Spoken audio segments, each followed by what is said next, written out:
আসসালামু আলাইকুম, সকলকে আমন্ত্রণ আনন্দ টিভির রাতের সংবাদে। আপনাদের সঙ্গে আছি আমি ছোঁয়া খন্দকার।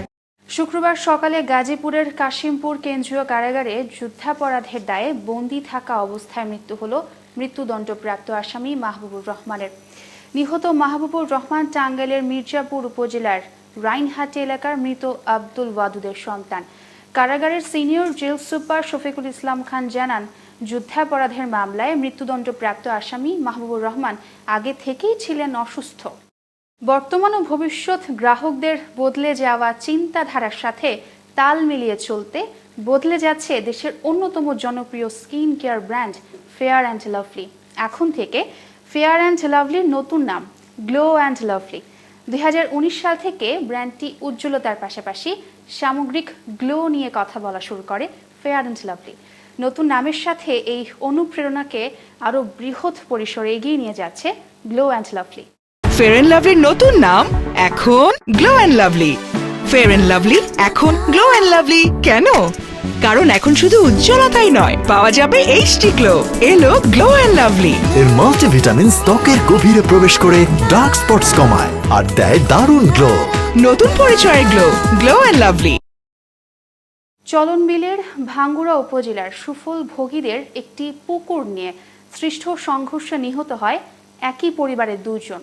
এ ঘটনায় নিহতের পরিবারের স্বজনদের গগনবিদারী আহাজারিতে ভারী হয়ে ওঠে এলাকার আকাশ বাতাস। স্বজন ও স্থানীয়দের দাবি, আধিপত্য বিস্তারকে কেন্দ্র করেই ঘটেছে এ ঘটনা।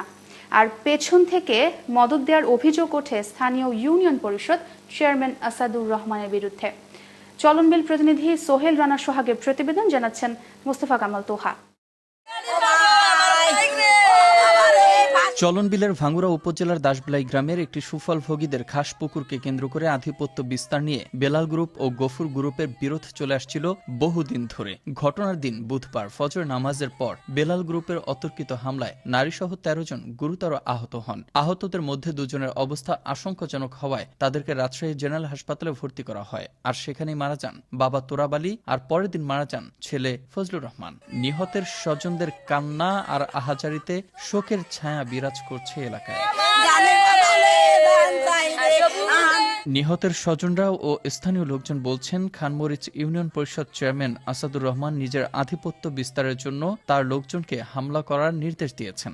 অবুধ শিশুর বাবা হারানো কান্না আর স্ত্রীর স্বামী হারানোর বেদনা ভুলতে না পারলেও হত্যাকারীদের আইনের আওতায় এনে ফাঁসি দেখতে চান তারা। একবারই তো আমার স্বামী মেরে ফেলাইছে, সেই মানুষের আমি উচিত বিচার চাই, তাদের আমি ফাঁসি চাই। যারা মারছে তাদের আমি ফাঁসি চাই। আমার যেন ইতিম করে দিতে, টাকাটা ইতিম করে দেয়। ফজরের আজানের পরই আমার বাপ চাচাকে ওরা হত্যা করে। আমি ওদের শাস্তি দাবি করছি প্রধানমন্ত্রী শেখ হাসিনার কাছে। তবে খানমরিচ ইউনিয়ন পরিষদ চেয়ারম্যান বলছেন, হামলার বিষয়ে তিনি কিছুই জানেন না। পুকুর নিয়ে বেলাল গ্রুপ ও গফুর গ্রুপের যে বিরোধ চলছিল তার সমাধানের চেষ্টাও করেছেন তিনি নিজেও হত্যাকাণ্ডের ন্যায্য বিচার চাইলেন। আমার উন্নয়নমূলক কর্মকাণ্ড এবং এলাকার জনগণের ভালোবাসার যারা এই ধরনের ঘটনা ঘটাইছে তাদেরকে উপযুক্ত শাস্তি হোক এবং তাদের ফাঁসি হোক, এই জিনিসটা আমি চাই। এ ঘটনায় থানায় 18 জনের নামে নিহতের স্ত্রী মামলা দায়ের করলে পুলিশ 5 জনকে গ্রেফতার করতে সক্ষম হয়েছে। বাকিদের গ্রেফতারের চেষ্টা চলছে বলে জানালেও ক্যামেরার সামনে কথা বলতে রাজি হননি থানার ওসি আনোয়ার হোসেন। আসামিদের দ্রুত গ্রেফতার করে আইনের আওতায় এনে সঠিক বিচার নিশ্চিত করবে প্রশাসন, এমনটাই প্রত্যাশা স্থানীয়দের। মোস্তফা কামাল তোহা, আনন্দ টিভি, নিউজ ডেস্ক। নাব্যতা সংকটের কারণে কয়েকদিন ধরেই পাটুরিয়া দৌলতদিয়া নৌরুটে ফেরি চলাচল ব্যাহত হচ্ছিল। এতে বাড়ছিল গাড়ির চাপও। যাত্রীবাহী ও জরুরি পণ্যবাহী গাড়িগুলোকে অগ্রাধিকার ভিত্তিতে পার করায় ঘাটে আটকা পড়েছে পণ্যবাহী ট্রাক। এতে ভোগান্তিতে পড়েছেন স্থানীয় ও পারাপারের অপেক্ষায় থাকা যাত্রী সাধারণ। কুড়িগ্রামে আন্তনগর কুড়িগ্রাম এক্সপ্রেস ট্রেন চালু হওয়ার 1 বছর পূর্ণ হওয়ায় প্রধানমন্ত্রী ও রেলমন্ত্রীকে ধন্যবাদ জানিয়ে বর্ষপূর্তি পালন করলেন কুড়িগ্রাম রেল স্টেশন এলাকার এলাকাবাসী। শুক্রবার সকালে রেল স্টেশন চত্বরে কেক কেটে রেল কর্তৃপক্ষ ও যাত্রীদের মিষ্টি মুখ করানো সহ ফুল দিয়ে বরণ করা হয়। এ সময় উপস্থিত ছিলেন জেলা তথ্য অফিসার শাহজাহান সহ স্থানীয় গণ্যমান্য ব্যক্তিবর্গ। দেখছেন আনন্দ টিভির রাতের সংবাদ, সঙ্গে আছি ছোঁয়া খন্দকার।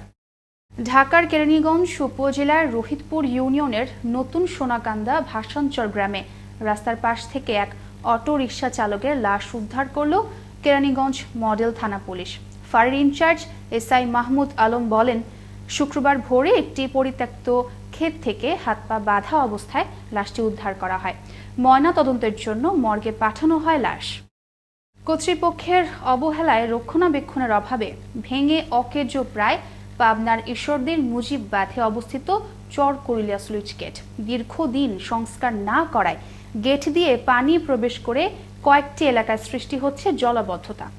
সংস্কার না হওয়ায় ভরাট হয়ে পড়ে রয়েছে পদ্মার শাখা নদীর সাথে সংযুক্ত টেপাগাড়ি খাল। কৃষি বিভাগ বলছে, স্লুইস গেট ও খাল সংস্কার না করায় প্রতি বছরই সম্মুখীন হচ্ছেন বড় ধরনের লোকসানের। ঈশ্বরদী থেকে বায়েজিদ বোস্তামির পাঠানো প্রতিবেদন জানাচ্ছেন ফয়সাল মাহমুদ। পাবনার ঈশ্বরদীতে ছোট পদ্মার চরকুরিলিয়া থেকে শুরু হয়ে লক্ষ্মীকুণ্ডা, শাহপুর ও দাসুরিয়া ইউনিয়নের মধ্য দিয়ে বয়ে গেছে টেপাগাড়ি খাল। ৮০ দশকের শুরুতে মুজিব বাঁধের চরকুরিলিয়া হাট সংলগ্নে টেপাগাড়ি খালে নির্মাণ করা হয় স্লুইস গেট। এর প্রাতিষ্ঠানিক নাম বাসারাবাদ ১০ ভেন্ট রেগুলেটর, তবে এটি চরকুরিলিয়া স্লুইস গেট নামেই পরিচিত। অত্র অঞ্চলের বন্যা নিয়ন্ত্রণ করে কৃষি জমিতে তলিয়ে যাওয়া থেকে বাঁচিয়ে সঠিক সময়ে সঠিক ফসল চাষের জন্য স্লুইস গেটটি নির্মাণ করে পানি উন্নয়ন বোর্ড। প্রথম দিকে এর সুফল পেলেও দীর্ঘদিন সংস্কার না করায় বেশিরভাগ অংশই বর্তমানে ভেঙে অকেজো হয়ে গেছে। এতে চরম ক্ষতির সম্মুখীন হচ্ছেন এসব অঞ্চলের কৃষকরা। সুইচ গেট 10টা গেটের 5টায় ভেঙে গেছে, একদম অকেজো হয়ে গেছে।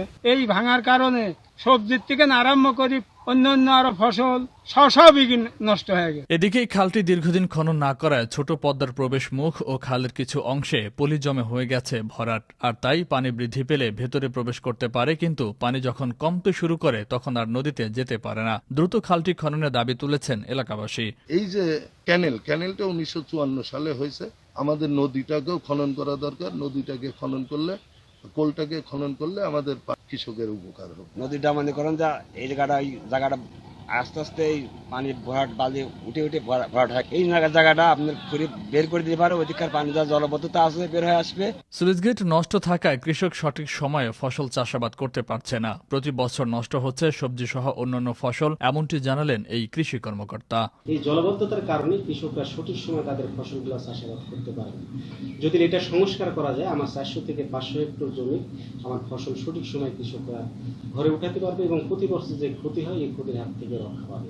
স্লুইস গেটটি চলতি অর্থ বছরে মেরামত করা হবে। আর খাল খননের ব্যাপারে অগ্রগতির কথা জানালেন পাবনা পানি উন্নয়ন বোর্ডের এই কর্মকর্তা। চলতি অর্থ বছরে অনুন্নয়ন রাজস্ব বাজেটের আওতায় মেরামত করা হবে। তার ডিপিপি প্রণয়ন ইতিমধ্যেই সম্পূর্ণ হয়েছে এবং এটা প্ল্যানিং কমিশনের পাশের অপেক্ষায় রয়েছে। এটা পাশ হওয়ার পরে এই খালটাকে পুনর্খনন করা হবে। প্রতি বছর ক্ষতিগ্রস্ত হওয়া এই অঞ্চলের কৃষকদের বাঁচাতে দ্রুত কার্যকর পদক্ষেপ নিয়ে স্লুইস গেট মেরামত ও খাল পুনর্খননের দাবি জানিয়েছেন স্থানীয়রা।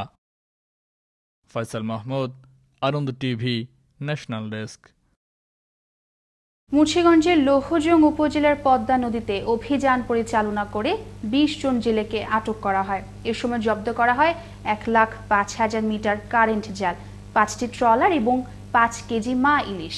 এছাড়া সদর উপজেলার মেঘনা নদীতে অভিযান চালিয়ে 25 লাখ মিটার অবৈধ কারেন্ট জাল ও 70 কেজি মা ইলিশ জব্দ করা হয়। শুক্রবার গভীর রাত থেকে দুপুর পর্যন্ত জেলা প্রশাসন, মৎস্য অফিস, নৌ পুলিশ সদস্যরা এই অভিযান পরিচালনা করেন। রাতের সংবাদে এই ছিল এখনকার মতো। করোনা থেকে আপনি এবং আপনার পরিবারকে সুরক্ষিত রাখতে সরকারি নির্দেশনা মেনে চলুন। আনন্দ টিভির সর্বশেষ সংবাদ এবং বিনোদন সবার আগে দেখতে যুক্ত হন www.facebook.com/AnandoTVBD এই পেজে। সবাইকে অসংখ্য ধন্যবাদ। শুভরাত্রি।